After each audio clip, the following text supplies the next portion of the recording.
Ternyata setelah saya sedekah saya tidak dapat apa-apa. Akhirnya ia kecewa dan tidak mau lagi bersedekah. Padahal kita tidak tahu hakikat amal. Mana yang terbaik untuk kita yang akan diberikan Allah Subhanahu wa ta'ala. Boleh jadi dengan kita bersedekah 1 juta, 10 juta, yang seharusnya saat itu kita tertabrak truk tronton, dan kalau dirawat menghabiskan dana 10 miliar, Allah Subhanahu wa ta'ala berkenan menghindarkan kita dari musibah tersebut. Kita tidak tahu hakikat amal, kita hanya menjalankan perintahnya. Boleh jadi dengan kita bersedekah, keluarga kita disolehkan oleh Allah Subhanahu wa ta'ala, diberikan penjagaan keberkahan oleh Allah Subhanahu wa ta'ala. Boleh jadi dengan bersedekah, keluarga keturunan kita dijadikan orang-orang pilihan oleh Allah Subhanahu wa ta'ala, diangkat derajatnya di sisinya.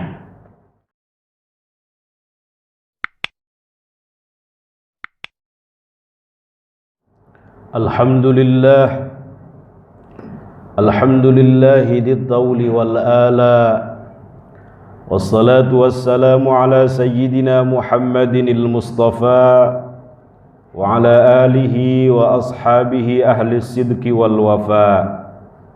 Asyhadu an la ilaha illallah wa asyhadu anna sayyidana Muhammadan abduhu wa rasuluh wa safiyuhu wa khaliluhu wa habibuh. Allahumma basalli wa sallim wa barik wa taraham wa tahannan wa syarrif wa karrim wa majid wa azim wa an'im ala sayyidina wa maulana Muhammadin wa ala alihi wa ashabihi ajma'in, amma ba'd. Fa ya ibadallah, usi nafsi wa iyyakum bitaqwallah, faqad fazal muttaqun. Faqad qala Allah azza wa jalla fi muhkami tanzilihi, a'udzu billahi minasy syaithanir rajim. Ya ayyuhalladzina amanu taqullaha haqqa tuqatih wa la tamutunna illa wa antum muslimun. Wa qala an-nabiyyu sallallahu alaihi wasallam, ittaqun nar walau bisyikki tamrah, fa in lam tajidu fa bi kalimatin thayyibah, aw kama qala ar-rasul sallallahu alaihi wasallam. Hadirin sidang Jumat Musalla Al-Ghafurur Rahman PLN UIP JBB yang dimuliakan Allah Subhanahu wa ta'ala. Di antara amalan cerdas yang pelakunya kelak akan mendapatkan perlindungan dari Allah Subhanahu wa ta'ala langsung, di mana yang lain tidak mendapatkan perlindungan darinya. Dan amalan ini juga termasuk amalan yang pahala dan manfaatnya akan terus mengalir, bermanfaat meskipun pelakunya sudah meninggal dunia, sudah berkalang tanah, yaitu sedekatin jariyah, sedekah jariyah. Para ulama menafsirkannya dengan al-waqfu, wakaf.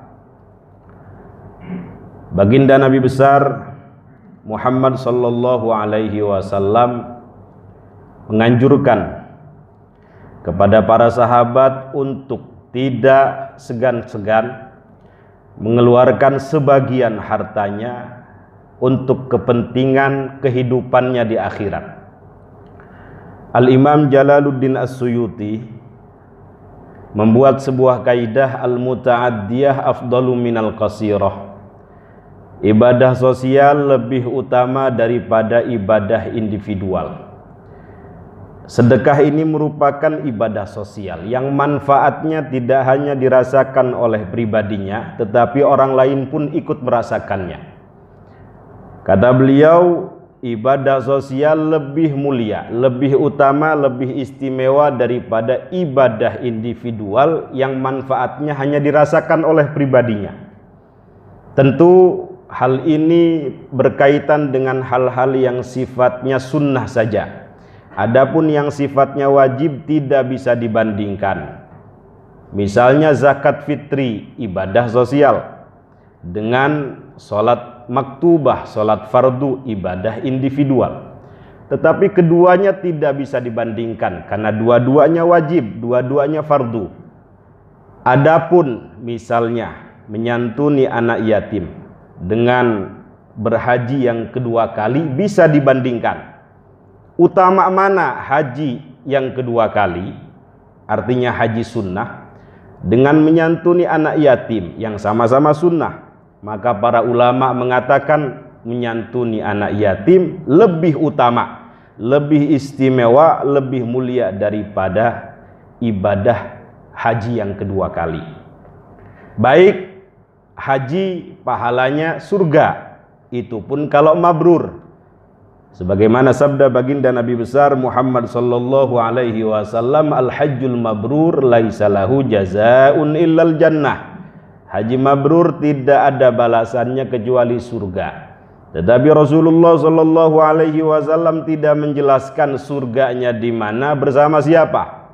Adapun menyantuni anak yatim, memperhatikan orang-orang yang lemah, fakir miskin dengan tegas dan jelas, baginda Nabi besar Muhammad sallallahu alaihi wasallam mengatakan, ana wa kafilul yatimi kahataini fil jannah. Saya beserta penanggung pemerhati anak yatim akan bersama-sama di surga. Tentu surganya Rasulullah sallallahu alaihi wasallam surga yang paling tinggi, paling luas, paling mulia, paling istimewa. Hadirin sidang Jumat yang dimuliakan Allah Subhanahu wa ta'ala. Karena itu orang-orang dahulu apabila mendapati sail, orang-orang yang melakukan fundraising misalnya, bahasa kita, mereka menyambutnya dengan baik, marhaban. Mereka katakan, biman yahmilu zadana ilal akhirah. Selamat datang wahai orang baik, wahai orang ikhlas, wahai dermawan yang mau dengan gratis membawakan harta kita untuk kehidupan abadi kita di akhirat. Rasulullah sallallahu alaihi wasallam sering mengajak para sahabat untuk bersedekah. Bukan beliau mengemis, tetapi beliau ingin mengajarkan bahwa harta yang kita dapat, harta yang kita peroleh, harta yang kita kumpulkan ini lama-lama akan habis, akan kita tinggalkan. Tetapi yang menjadi pertanyaan adalah habisnya kemana, ditinggalkannya untuk apa?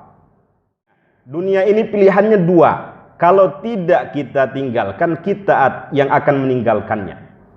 Karena itu para ulama mengajarkan untuk mendeteksi apakah harta kita ini baik atau buruk, lihat habisnya kemana, ditinggalkannya untuk apa.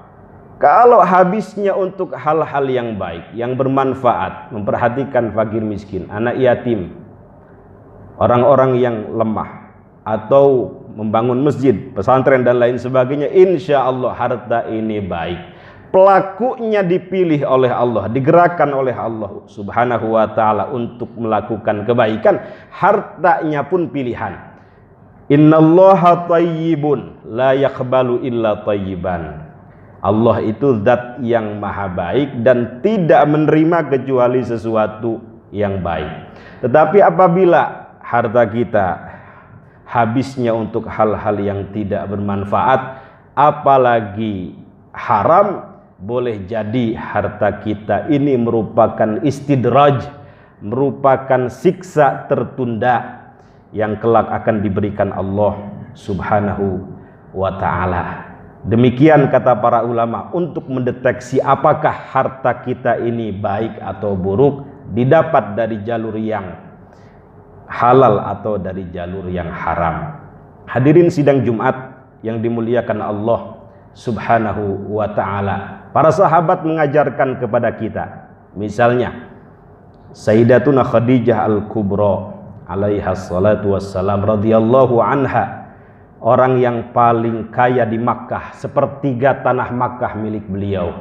Tetapi ketika ingin meninggal dunia, hartanya habis. Untuk apa? Untuk dakwah Islam, untuk menolong agama Allah Subhanahu wa ta'ala, untuk kehidupan yang lebih abadi, yaitu kehidupan negeri akhirat. Rasulullah sallallahu alaihi wasallam pun demikian. Beliau bukan orang miskin, tetapi orang kaya, Orang yang diberikan kelebihan harta banyak oleh Allah Subhanahu wa ta'ala, tetapi hartanya tidak pernah mengendap lama di rumahnya.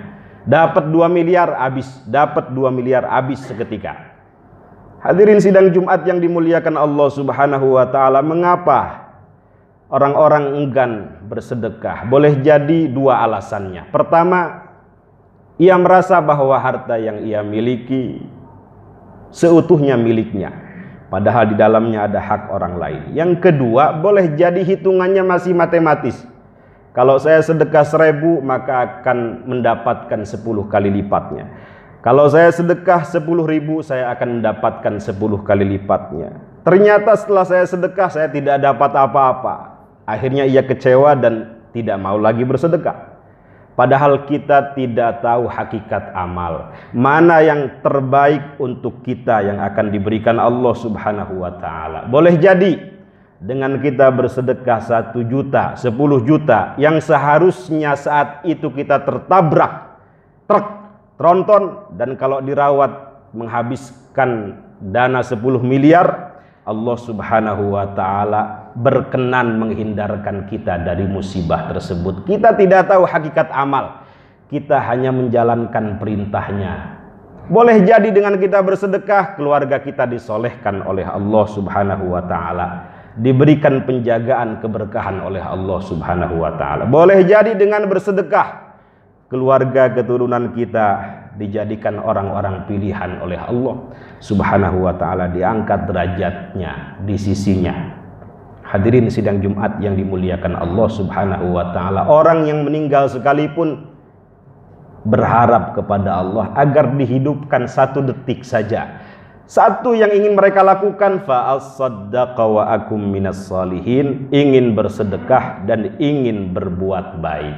Karena itu wajar baginda Nabi besar Muhammad sallallahu alaihi wasallam memberikan reward kepada orang yang gemar bersedekah. 2, inna sadaqah, kata beliau, la tudfi'u ghadabar rabb wa tadfa'u mitatassu. Sedekah mampu memadamkan kemarahan Allah Subhanahu wa ta'ala dan mampu menghindarkan pelakunya dari kematian yang buruk, kematian yang su'ul khatimah. Na'udzubillah tsumma na'udzubillah. Mudah-mudahan ada manfaatnya. Barakallahu li wa lakum.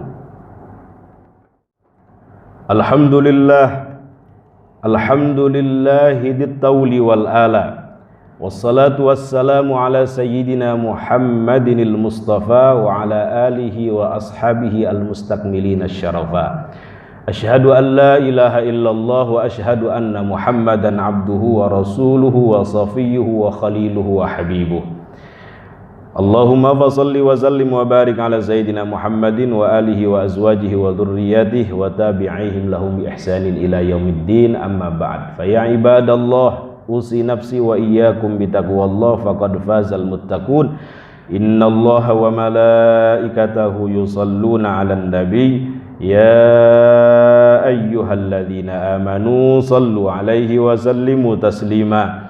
Allahumma fasalli wa sallim ala sayyidina Muhammadin wa azwajihi wa dhurriyyatihi wa tabi'ihim lahum bi ihsanin ila yaumiddin, amin ya rabbal alamin. Allahumma ighfir lil mu'minina wal mu'minat wal muslimina wal muslimat al ahya'i minhum wal amwat wa tabi' bainana wa bainahum bil khairati rabbighfir warham wa anta khairur rahimin.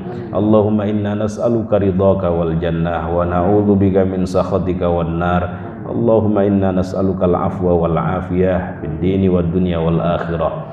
Allahumma rzuqna al qanaa'ah wa habbibna fi salatil jamaah wa dhakkirna bil mauti kulla sa'ah wahsyurna ma'an nabiyil mustafa sallallahu alaihi wasallam sahibas syafa'ah. Rabbana atina fid dunya hasanah wa fil akhirati hasanah wa qina adzaban nar. Walhamdulillahi rabbil alamin wa aqimis salah.